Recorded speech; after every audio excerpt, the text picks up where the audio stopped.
आज हम बात करने वाले हैं उपसहसंयोजी यौगिकों के संयोजकता आबंध सिद्धांत के बारे में। तो चलिए स्टार्ट करते हैं। देखिए, सबसे पहले समझिए कि संयोजकता आबंध सिद्धांत वास्तव में है क्या, इसकी आवश्यकता क्यों पड़ी। देखिए, वर्नन नामक वैज्ञानिक ने बता दिया था कि इस मार्केट में, हमारे मार्केट में, केमिस्ट्री के मार्केट में उपसहसंयोजी यौगिक नाम की भी कोई यौगिक पाया जाता है। लेकिन उस उपसहसंयोजी यौगिक की संरचना क्या होती है, उस उपसहसंयोजी यौगिक की ज्यामिति क्या होती है, उस उपसहसंयोजी यौगिक वो रंगहीन होता है या रंगीन होता है, वह जो उपसहसंयोजी यौगिक होता है वो किस प्रकार का संकुल होता है, इस सब की जानकारी हमें नहीं थी। तो बेसिकली संयोजकता आबंध सिद्धांत यही बताता है कि जो आपका उपसहसंयोजी यौगिक है उसमें संकरण क्या है, बेसिकली उसकी ज्यामिति क्या है, संरचना क्या है, वो रंगहीन है या रंगीन है, वो प्रतिचुंबकीय या अनुचुंबकीय है, उसका चुंबकीय आघूर्ण कितना है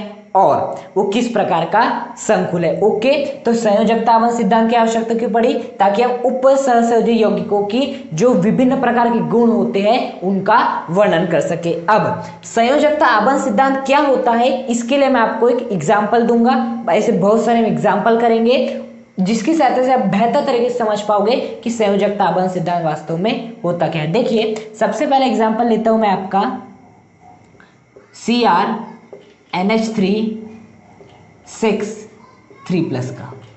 किसका एग्जांपल लेता हूं, CrNH3 6 3+ का।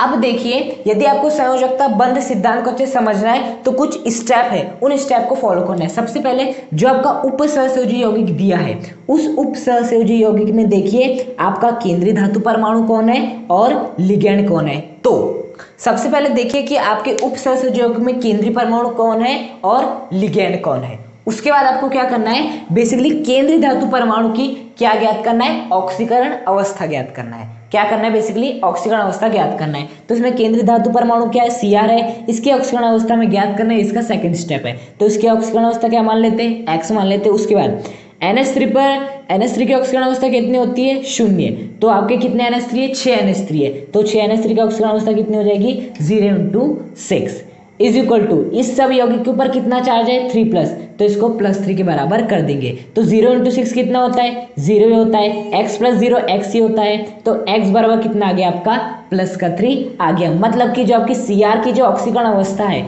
वो कितनी आपकी, +3 है। कितनी है, बेसिकली आपकी +3 है। तो सबसे पहला स्टेप क्या था, आपको पहचाना है केंद्रीय धातु परमाणु कौन है और लिगैंड कौन है। उसके बाद केंद्रीय धातु परमाणु की ऑक्सीकरण अवस्था ज्ञात करनी है। अब इसके बाद क्या करना है, बेसिकली आपको जो आपका केंद्रीय धातु परमाणु है उसकी ऑक्सीकरण अवस्था क्या है आपकी 3+, तो ये क्या बन गया, Cr3+। अब इस Cr3+ के हिसाब से हमें क्या लिखना है, इसका इलेक्ट्रॉनिक विन्यास। जो आपका केंद्रीय धातु परमाणु है उसका इलेक्ट्रॉनिक विन्यास लिखना है उसकी ऑक्सीकरण संख्या के हिसाब से। ओके, तो Cr3+ का इलेक्ट्रॉनिक विन्यास लिखना है तो उससे पहले हमें Cr का इलेक्ट्रॉनिक विन्यास मालूम होना। Cr का इलेक्ट्रॉनिक विन्यास क्या होता है आपका, 4s1 3d5। क्या होता है आपका, 4s1 3d5 बेसिकली होता है। अब हमें Cr3+ का क्या लिखना है, इलेक्ट्रॉनिक विन्यास लिखना है। अब बेसिकली अब देखिए 3+ का मतलब क्या है कि Cr में से 3 इलेक्ट्रॉन निकल चुके हैं। जैसे कि आपका क्या लिखा रहता है, Na। ओके, यदि Na+ लिखा है तो प्लस का मतलब होता है इलेक्ट्रॉन का निकलना। तो कितने प्लस है, केवल एक प्लस है, मतलब कि सोडियम में से कितने इलेक्ट्रॉन निकले, एक इलेक्ट्रॉन निकले। उसी प्रकार से इस Cr में का इलेक्ट्रॉन है 4s1 3d5 होता है। अब इस Cr में से 3 इलेक्ट्रॉन निकल गए, तभी इसके ऊपर क्या आया, Cr3+ आया। तो अभी Cr3+ के हिसाब से इलेक्ट्रॉनिक विन्यास लिखिए। देखिए, हमेशा याद रखिएगा कि जो इलेक्ट्रॉन निकलते हैं वो सबसे बाह्यतम कोश में से सबसे पहले निकलते हैं। तो बताइए 3 और 4 कौन सा इन दोनों में से बाह्यतम कोश होगा, ऑब्वियस सी बात है 4 वाला क्या होगा, बाह्यतम कोश। तो सबसे पहले यहां से आपका एक इलेक्ट्रॉन निकल जाएगा, तो ये क्या हो जाएगा आपका 4s0 हो जाएगा। हमें कुल कितने इलेक्ट्रॉन निकालने, 3 इलेक्ट्रॉन निकालने हैं। तो बाह्यतम कोश में सबसे पहले निकलते तो 4s जो कि बाह्यतम कोश है आपका, तो उसमें कितने इलेक्ट्रॉन है, एक इलेक्ट्रॉन है। हमें 3 निकालना है तो हम एक इलेक्ट्रॉन यहाँ से निकाल लेंगे, निकाल लिए। उसके बाद कितने इलेक्ट्रॉन निकालने के बच गए, 2 इलेक्ट्रॉन निकालने के बच गए, तो हम 2 इलेक्ट्रॉन यहाँ से निकाल लेंगे। तो बेसिकली यहाँ पर कितना आ जाएगा आपका 3d3 आ जाएगा। कितना आ जाएगा आपका 3d3 आ जाएगा। ओके, तो Cr3+ का जो आपका इलेक्ट्रॉनिक विन्यास है वो कितना आया आपका 3d3 4s0 आया। कितना है 3d3 4s0। उसके बाद क्या करना है हमें बेसिकली इस प्रकार से डी में कितने डिब्बे होते हैं 5 डिब्बे होते हैं वो बना दिए। उसके बाद 4s में कितना डिब्बा होता है एक ही होता है। 4s के बाद क्या आता है 4p आता है। तो 4p को भी क्या कर देते हैं हम इस प्रकार से बना देते हैं। 4p में 3 डब्बे होते हैं। अब 3d में कितने इलेक्ट्रॉन है 3 तो भर दीजिए 1 2 3। कितने भर देंगे 1 2 3 3 इलेक्ट्रॉन भर देंगे। 4s में इलेक्ट्रॉन है बिल्कुल नहीं। 4p में इलेक्ट्रॉन है बिल्कुल नहीं है। इस प्रकार से तो सबसे पहला स्टेप केंद्रीय धातु परमाणु लिगैंड को पहचानना है। उसके बाद आपका ऑक्सीकरण अवस्था निकालना है केंद्रीय धातु परमाणु की और उस ऑक्सीकरण अवस्था के आधार पर इसका इलेक्ट्रॉन विन्यास निकालना है। उसके बाद इस प्रकार से इलेक्ट्रॉन की व्यवस्था आपको दिखानी है। उसके बाद देखिए ये जो आपका NH3 है अब इस पे देखिए देखो एक NH3 कितने एकाकी इलेक्ट्रॉन युग्म प्रदान कर सकता है एक 6 NH3 मतलब वो 6 एकाकी इलेक्ट्रॉन युग्म प्रदान करेगा। तो यहाँ पर देखिए आपका ये जो है आपका NH3 वो कहाँ एकाकी इलेक्ट्रॉन युग्म देगा। ऑब्वियस बात है जो आपके खाली पड़े डिब्बे हैं वहां क्या देगा वो अपने इलेक्ट्रॉन देगा। ऑब्वियस बात है। तो बेसिकली क्या होता है ये NH3 इन खाली डिब्बों में अपने पास के जो एकाकी इलेक्ट्रॉन युग्म है उन्हें भरना स्टार्ट करता है। तो यहाँ पर देखिए आपका NH3 को याद रखिए कैसा लिगेंड है ये एक प्रकार का दुर्बल लिगेंड है। कैसा लिगेंड है एक प्रकार का दुर्बल लिगेंड है। देखिए लिगेंड भी दो प्रकार के होते हैं एक प्रबल लिगेंड दुर्बल लिगेंड। क्या होते हैं अच्छे से बताऊंगा लेकिन हमेशा यहाँ पर याद रखिए कि जो आपका NH3 है वो कैसा है दुर्बल लिगेंड है। अब यदि NH3 दुर्बल लिगेंड है तो यहाँ किसी प्रकार का युग्मन नहीं होगा। क्या नहीं होगा युग्मन नहीं होगा। और युग्मन क्या होता है जब हम नेक्स्ट एग्जाम्पल करेंगे इसके बाद तो आपको वहां मैं प्रबल लिगेंड लूंगा। तो प्रबल लिगेंड में युग्मन होता है लेकिन दुर्बल लिगेंड में युग्मन नहीं होता। तो युग्मन क्या होता है हम सेकंड एग्जांपल में समझेंगे। बस यहाँ इतना याद रखिए कि दुर्बल लिगेंड इसलिए यहाँ पर युग्मन नहीं होगा। देखिए जैसे मैं एग्जांपल देता हूँ। देखिए कोई भी इंसान हो उसके लिए दो प्रकार के मेहमान होते हैं। एक ऐसे मेहमान जो कि बहुत ही खास होते हैं उसके लिए और एक ऐसे मेहमान जो कि थोड़े बहुत चलते मतलब उनके लिए कोई खास तैयारी नहीं होती। तो यदि आपका कोई स्पेशल मेहमान आता है खास मेहमान आता है तो आप क्या करते हो उसके लिए मस्त पकवान बनाओगे अच्छे अच्छे पकवान बनाओगे। यदि आप किसी रूम में आपका कोई बच्चा रह रहा है तो बोलोगे बच्चे आज मत रहे तो उस रूम में जो आप मेरे खास मेहमान आ रहे वहां रहेंगे। मतलब कि आप उनके लिए एक सेपरेट रूम अलग निकाल के रख लोगे है कि नहीं जो यदि खास मेहमान है। लेकिन यदि ऐसी हिलू पिलू मेहमान आ रहा है मतलब कि उतना आपके लिए महत्व नहीं रखता तो आप क्या करेंगे आएगा चाय पानी पिलाओगे चले जा भाई ऐसा बोलोगे। तो उसी प्रकार से आपका जब प्रबल लिगेंड आएगा तो आपको युग्मन कराना है। जैसे खास मेहमान आते तो रूम खाली करवाते हो ना वैसे यहाँ पर क्या करना है आपको युग्मन करवाना है। और जैसे ऐसी मेहमान आते तो आप क्या करते हो चाय पानी पिलाते हो जा भाई ऐसा। तो उसी प्रकार से दुर्बल लिगेंड आए तो आपको युग्मन नहीं कराना है। बस याद रखिए आपको जब मैं सेकंड एग्जांपल करूंगा तो और अच्छे समझ में आएगा। उसके बाद देखिए क्या होगा यहाँ पर NH3 आएगा वो क्या करेगा अपने इलेक्ट्रॉन देना प्रारंभ करेगा। तो यहाँ पर क्या करेगा NH3 दो इलेक्ट्रॉन रखेगा। देखिए एक NH3 के पास दो एकाकी इलेक्ट्रॉन रहते हैं तो दो एकाकी इलेक्ट्रॉन यहाँ रहेगा। दूसरा NH3 आएगा यहाँ पर रखेगा एकाकी इलेक्ट्रॉन युग्म। तीसरा NH3 आएगा यहाँ पर रखेगा एकाकी इलेक्ट्रॉन युग्म। चौथा आएगा यहाँ पर रखेगा एकाकी इलेक्ट्रॉन युग्म। पांचवा आएगा यहाँ पर रखेगा एकाकी इलेक्ट्रॉन युग्म। छठा आएगा यहाँ पर क्या रखेगा एकाकी इलेक्ट्रॉन युग्म। तो जो 6 NH3 थे इन 6 NH3 इन 6 खाली पड़े डिब्बे में क्या भर दिए आपके इलेक्ट्रॉन भर दिए। अब यदि इलेक्ट्रॉन भर दिए तो बेसिकली NH3 और ये जो कक्षक है क्या बनाएंगे आपस में मिलकर संकरित कक्षक का निर्माण करेंगे। किसका निर्माण करेंगे संकरित कक्षक का निर्माण करेंगे। तो यहाँ पर कितने संकरित कक्षक का निर्माण हो रहा है 1 2 3 4 5 6 6 संकरित कक्षकों का निर्माण हो रहा है। और यहाँ पर क्या पड़े हुए हैं आपके एकाकी इलेक्ट्रॉन युग्म पड़े। तो देखिए आपका बेसिकली डी के कितने कक्षक काम में आए 2 कक्षक काम में आए संकरण में तो D2 डी के 2 कक्षक आए तो D2 S का एक ही कक्षक काम में आया तो सिंपल S। उसके बाद पी के कितने कक्षक आए 3 कक्षक काम में आए तो बेसिकली इस उपसर्जक यौगिक में जो संकरण हो जाएगा वो कितना हो जाएगा D2sp3 हो जाएगा। कितना हो जाएगा D2sp3। डी के 2 कक्षक काम में आए D2 S का एक ही आया है S पी के 3 आए तो 3p मतलब p3। अब ऐसा नहीं बोलना कि डी के तो 5 कक्षक है नहीं हमें केवल वो कक्षकों की संख्या लिखनी है जो कि संकरण काम में आ रहे। डी में है 5 कक्षक लेकिन ये तीनों संकरण में काम आ रहे बिल्कुल नहीं आ रहे। संकरित कक्षकों में काउंट हो रहे बिल्कुल नहीं हो रहे। संकरित कक्षक में डी के केवल 2 कक्षक काम में आ रहे इसलिए D2S का एक कक्षक काम में आ रहा है पी के 3 आ रही इसलिए D2sp3।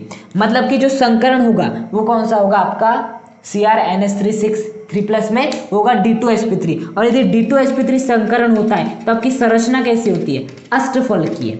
संरचना कैसी होती है? बेसिकली अष्टफलकीय होती है। कैसी होती है? अष्टफलकीय होती है। अब अष्टफलकीय कैसी रहती है? मतलब कि बीच में रहेगा आपका Cr, एक NH3 यहाँ से आएगा बेसिकली आपको, दूसरा NH3 यहाँ से आएगा, तीसरा NH3 यहाँ से आएगा और आपका चौथा NH3 यहाँ से आएगा। इस प्रकार से क्या बन जाएगा? आपका एक वर्ग बन जाएगा। इसके बाद पांचवा आएगा ऊपर से NH3 और छठा आएगा नीचे से NH3। इस प्रकार से ये जो है ये क्या है? बेसिकली आपका ये उपसहसंयोजी यौगिक है। तो देखिए इसकी संरचना क्या है? अष्टफलकीय। ये आपने कैसे बताया? ये संकरण के हिसाब से बताया। और इस संकरण आपने कहाँ से निकाला? बेसिकली संयोजकता आबंध सिद्धांत के आधार पे। अर्थात संयोजकता आबंध सिद्धांत के आधार पर संकरण बता सकते हो, संरचना बना सकते हो, ज्यामिति बना सकते हो जो कि अष्टफलकीय। अब बेसिकली ये आपका अनुचुंबकीय या प्रतिचुंबकीय। देखिए कोई भी यौगिक अनुचुंबकीय कब होता है? जब उसके भीतर क्या होते हैं? अयुग्मित इलेक्ट्रॉन होते हैं। अ से अयुग्मित इलेक्ट्रॉन, अ से अनुचुंबकीय। तो क्या देखिए क्या आपके Cr3+ के पास जो कि बेसिकली इसी यौगिक का पार्ट है, उसके पास क्या अयुग्मित इलेक्ट्रॉन है? बिल्कुल 3 अयुग्मित इलेक्ट्रॉन है। मतलब ये जो आपका ये वाला यौगिक है वो कैसा यौगिक है? अनुचुंबकीय, प्रतिचुंबकीय। ऑब्वियस बात है ये कैसा है? अनुचुंबकीय है। कैसा है? अनुचुंबकीय। क्यों? क्योंकि इसके पास अयुग्मित इलेक्ट्रॉन है। अयुग्मित इलेक्ट्रॉन मतलब अनुचुंबकीय। अब यदि यौगिक अनुचुंबकीय होता है तो चुंबकीय आघूर्ण निकलता है। चुंबकीय आघूर्ण को म्यू से प्रदर्शित करते हैं तो चुंबकीय आघूर्ण बराबर होता है n+2 के। किसके बराबर होता है? n+2 के बराबर होता है। तो n क्या होती है? बेसिकली एकाकी इलेक्ट्रॉन। n क्या होती है? आपके अयुग्मित इलेक्ट्रॉन की संख्या। सबसे पहले आपको देखना है अनुचुंबकीय, प्रतिचुंबकीय। ऑब्वियस बात है अनुचुंबकीय क्योंकि अयुग्मित इलेक्ट्रॉन है, तो अनुचुंबकीय तो इसका चुंबकीय आघूर्ण में निकलेगा जो कि होता है n+2, जहां पर n होता है आपके अयुग्मित इलेक्ट्रॉन की संख्या। अयुग्मित इलेक्ट्रॉन की संख्या कितनी है? 3, 1 2 3। तो यहाँ पे n के स्थान पे क्या आ जाएगा? बेसिकली 3 आ जाएगा। उसके बाद यहाँ पे 3 प्लस क्या आ जाएगा? 2। यहाँ पे 3 रख दिए, 3+2। तो देखिए √3, 3+2 5। ओके 5 × 3 क्या हो जाता है? 15। मतलब इसका जो चुंबकीय आघूर्ण होगा, वो कितना होगा? √15 होगा। कितना होगा? √15 होगा। पता चल गया अनुचुंबकीय है या प्रतिचुंबकीय? चुंबकीय आघूर्ण पता चल गया किसके सिद्धांत के आधार पे? संयोजकता आबंध सिद्धांत के आधार पे। उसके बाद ये रंगहीन है या रंगीन है? हमेशा याद रखिएगा यदि यौगिक के पास अयुग्मित इलेक्ट्रॉन है, क्या है? अयुग्मित इलेक्ट्रॉन है तो वो रंग देगा। और यदि वो रंग देगा तो वो क्या होगा? रंगीन होगा, रंगहीन नहीं होगा। देखिए इसके पास अयुग्मित इलेक्ट्रॉन है मतलब ये कैसा यौगिक है? रंगीन यौगिक। अर्थात ये आपको रंग देगा, रंगहीन नहीं है। हाँ अब रंगीन बता दिए, रंगीन है या रंगहीन है, अनुचुंबकीय, प्रतिचुंबकीय, चुंबकीय आघूर्ण बता दिए, संकरण बता दिए, ज्यामिति बता दिए, हर चीज के बारे में बता दिए। तो किसके आधार पे किए हमने? संयोजकता आबंध सिद्धांत के आधार पे तो किए। तो बेसिकली संयोजकता आबंध सिद्धांत क्या बताता है? हमें संरचना बताने में मदद करता है, ज्यामिति बताने में मदद करता है, रंगीन है रंगहीन है बताने में मदद करता है, अनुचुंबकीय प्रतिचुंबकीय बताने में मदद करता है, बेसिकली चुंबकीय आघूर्ण बताने में मदद करता है। और एक चीज है, हाँ बेसिकली निम्न चक्रण संकुल है या उच्च चक्रण संकुल है। हमेशा याद रखिएगा कि यदि आपका D अंदर वाला काम में आ रहा है, कौन सा आ रहा है? अंदर वाला। देखिए यहाँ पर आपका 3, देखो ये यहाँ क्या क्या आपका 3D है, 4s है, 4p है। 4p के बाद क्या आता है? 4d आता है। 4d आता है तो बताओ इस संकरण में ये जो आपका यहाँ पे संकरण हुआ D2sp3, इसमें आपका 3D के कक्षक काम में आए हैं या 4D के कक्षक काम में? ऑब्वियस बात है इस 3D के कक्षक काम में आए, मतलब आपका कौन सा वाला कक्षक काम में आया है? अंदर वाला कक्षक, मतलब कि अंदर D वाला, मतलब कि जो D वाला कक्षक अंदर है। देखो D वाला कक्षक 4D भी है, 3D भी है, लेकिन क्या ये काम में है? बिल्कुल क्या में नहीं आया, 4p आए काम में। ये वाला डी कक्षक काम में नहीं आया। कौन सा वाला डी कक्षक काम में है? जो कि अंदर था। मतलब जब अंदर का डी कक्षक काम में आए तो इस प्रकार के यौगिक को क्या कहते हैं? निम्न चक्रण संकुल कहते हैं। क्या कहते हैं? बेसिकली निम्न चक्रण संकुल कहते हैं, या इसे क्या कहते हैं? आपका आंतरिक कक्षक संकुल। आंतरिक कक्षक संकुल। ओके यदि आपके संकरण में अंदर का डी कक्षक काम में आता है तो उसे कहते हैं आंतरिक कक्षक संकुल या निम्न चक्रण संकुल। अर्थात ये कैसा संकुल है आपका? ये वाला जो उपसहसंयोजी यौगिक है वो निम्न चक्रण संकुल है, या आंतरिक कक्षक संकुल है। लेकिन यदि आपका ये वाला डी काम में आता है, ये वाला डी काम में नहीं आता, तो ये क्या होता है, बाह्य कक्षक संकुल, बाहर का डी काम में आ रहा है, या इसे कहते हैं उच्च चक्रण संख्या। तो बेसिकली इस प्रकार से आप संयोजकता आबंध सिद्धांत के द्वारा किस प्रकार का संकुल है, ज्यामिति क्या है, संरचना क्या है, आपका अनुचुंबकीय प्रतिचुंबकीय और सब कुछ बता सकते हो। अब हम इसके बाद सेकंड एग्जांपल लेंगे, उससे आपको बेहतर समझ में आ पाएगा कि प्रबल लिगेंड और दुर्बल लिगेंड की कहानी वास्तव में है क्या। ये दूसरा यौगिक है जिसकी सहायता से आप और भी अच्छे समझ पाओगे संयोजकता आबंध सिद्धांत को। देखो सबसे पहले हमें क्या करना है, सबसे पहले पहचानना है केंद्रीय धातु परमाणु कौन है और आपका लिगेंड कौन है। सबसे पहले ये पहचानना है। तो केंद्रीय धातु परमाणु कौन है, कोबाल्ट, और आपका लिगेंड क्या है, CN अर्थात साइनो। उसके बाद क्या करना है, केंद्रीय धातु परमाणु की ऑक्सीकरण अवस्था निकालना है। तो केंद्रीय धातु परमाणु की ऑक्सीकरण अवस्था क्या मान लेते हैं, X। उसके बाद एक CN के ऊपर कितना चार्ज रहता है, -1, तो 6 पे कितने रहेगा, -1 × 6 बराबर इन संपूर्ण योग के ऊपर कितना आवेश है, -3। कितने का है, -3 है। तो बेसिकली x -1 × 6 -6 बराबर कितना हो जाएगा, -3। अब ये -6 इधर जाएगा तो कितना बच जाएगा, -3 + 6, -6 इधर जाएगा तो +6 और -3, तो -3 + 6 + 3, मतलब कि ये जो आपके कोबाल्ट की ऑक्सीकरण अवस्था आ गई वो कितने आ गई, +3 आ गई, क्योंकि x का मान क्या आ गया, +3। सब दूसरा स्टेप हो गया पूर्ण कि आपको कोबाल्ट की ऑक्सीकरण अवस्था निकालनी थी, तो वो भी निकाल दिए। अब इस ऑक्सीकरण अवस्था के आधार पर हमें क्या लिखना है, इलेक्ट्रॉनिक विन्यास लिखना है। पिछले एग्जाम्पल में भी आपका कोबाल्ट ही था, लेकिन वहां पे NH3 था, यहाँ पर क्या आपका CN है। तो देखो कोबाल्ट 3, वहां पर भी ऑक्सीकरण अवस्था कितनी आई थी, 3+ ही आई थी, और बेसिकली जो कोबाल्ट 3+ का आपका आया था वो कितना आया था, 3d6 4s0 आया था। ये जो आपका कोबाल्ट 3+ का इलेक्ट्रॉनिक विन्यास था वो कितना आया था, 3d6 4s0। इसके हिसाब से क्या करेंगे हम, इलेक्ट्रॉनिक की व्यवस्था दर्शाएंगे। तो डी में कितने होते हैं, 5, कितने होते हैं 5, और एस में कितने होते हैं, 1, एस में एक ही कक्षक होता है। एस के बाद क्या आता है आपका 4p, और फिर क्या आता है आपका 4d। तो p में कितने आएंगे, 3, डी में कितने आते हैं,